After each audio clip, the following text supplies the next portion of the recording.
All right, it's so wonderful to see all of you here and anyone who's going to join us online. It is my very great honor to open this conference. If you don't know me, I am Dr. Alfredo Carpinetti. I am the founder of Pride in STEM, and my pronouns are he, him. Today is actually, can go back to this slide. Yes. Today is the 5th Annual International Day of LGBTQI+ people in STEM, an initiative I helped start around this time 6 years ago. And to mark this event this year, our incredible trustee, Dr. Craig Poku, who is over there, suggested to put together a conference that could provide a snapshot into the queer community in STEM. And a snapshot is the only thing that we can do. There are so many people that deserve a space, so many of the infinite diversity in infinite combination of our community that deserve a platform. So with this conference, whether you're here in London or joining us online from wherever you are, we hope that you will find that little glimpse into our community worthwhile, and that you find value in the different talks, the panels, and the extra videos that we have prepared for you. We're supported today in these proceedings by the Royal Society of Chemistry. It's the building we're in, the Institute of Physics, and the Royal Astronomical Society. These three organizations have been working in many aspects of EDI, and they have established a network of LGBT plus physical scientists that is meeting this afternoon. There are still a few places available. If you would like to join, there's going to be a registration desk after our conference. To mention but a few things that they're doing, the RSC has run a seminar on LGBTQ+ inclusivity, adopted new internal trans equality policies, and share best practice about being allies.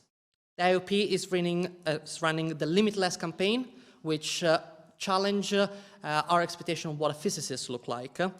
And the RAS is doing a lot of things, but one thing that did very recently was calling on NASA, ESA, and the UK Space Agency about the concern related to the naming of the JWST, which was named after James Webb, a homophobe and a misogynist that ran NASA in the 60s. And this one is particularly close to my heart because I am an astrophysicist and I am a science communicator that have to mention JWST many times in a week. And today, LGBTQ STEM Day was picked because of Frank Kameny, an American astronomer who was fired for being gay.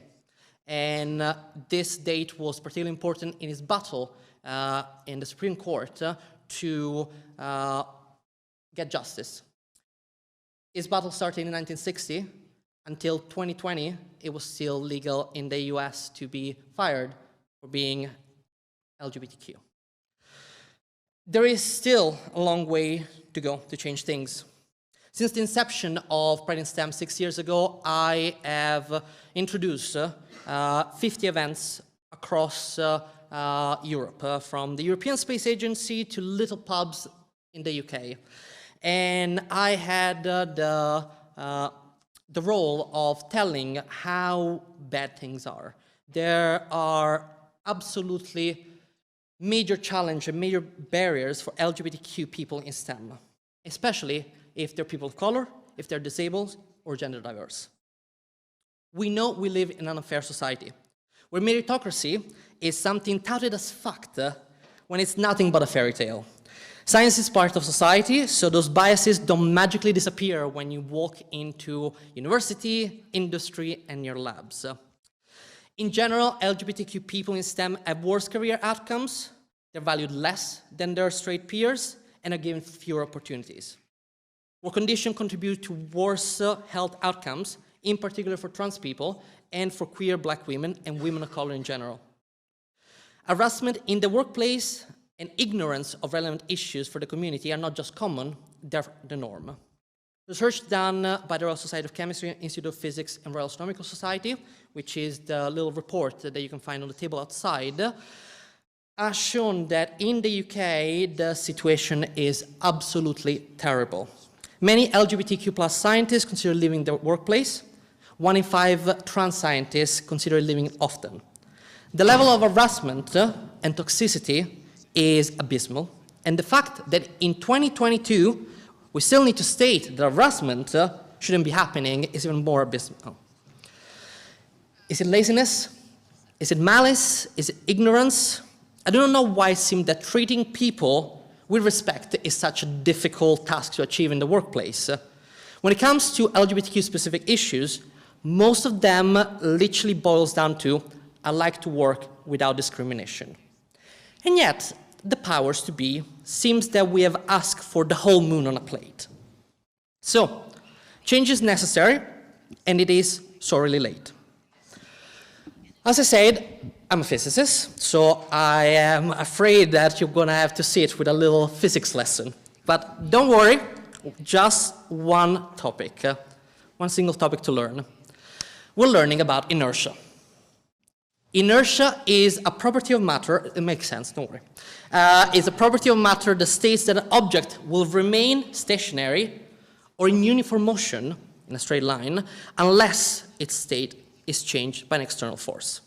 So inertia is the tendency to remain in an unchanged state. So we often hear that change is difficult. Institution, university, learned societies, company, we're often told that they are this organization are like mountains. Change requires geological times, but I do not buy it. They are not mountains, they are boulders, in my opinion. So, a single person trying to push for that change, it might not budge that boulder much. They might feel that you don't have the strength, you're putting everything you got, but it's not enough. But with enough people pushing for that change, the object begins to move. This idea that learned society are immovable object is just an illusion. Change, after all, is a crucial part of life. So it's absurd that this organization cannot change. So, with our combined work and strength, we can shift every boulder we might encounter. The demand we must put forward to organization is action. We've done the talk, we have collected the data, now we must see action. Enough harassment, enough excuses, enough protection of the few to the expense of the many. Take the steps, no matter how little, and change.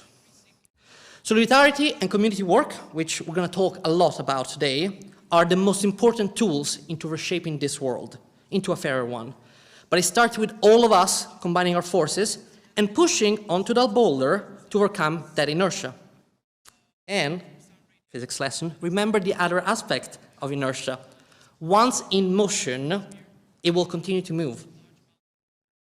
And it will make it even easier to keep on pushing. The only thing is we need to start. That small step, the small push, is a concerted effort. It's for us, it's in honor of who came before and did not have the same opportunities, and if for those who follow us to not having to face the same barriers, to having to hear the same story. So, this is usually the moment that you would hear the inspiring words. Roll up your sleeves, hold on to hope. For those who know me, you know that I am not one for positive, idealistic emotions. I prefer the gritty and the passionate emotion. I am Italian after all. So, if I need to give you 2 pieces of advice, the first is go and demand to see the world's manager. Go and complain. Like, the world is unfair. Why should we just say, okay, that's the way it is? No, complain. Demand, and complain that the world is unequal. The STEM fields are full of inequalities, and yet we need to pretend they're a meritocracy based on hard work and fairness. That's not true. And I am a friend of Dorothy, so I know what there is a man behind a curtain bullshitting me. The second, final piece of advice is be stubborn. We want a better world, and damn right, we are going to get it. Even if I personally have to literally pull every STEM organization in this country kicking and screaming in the 21st century, I'll do it. It would be very nice if I accompany, because it would be way more fun. Thank you very much.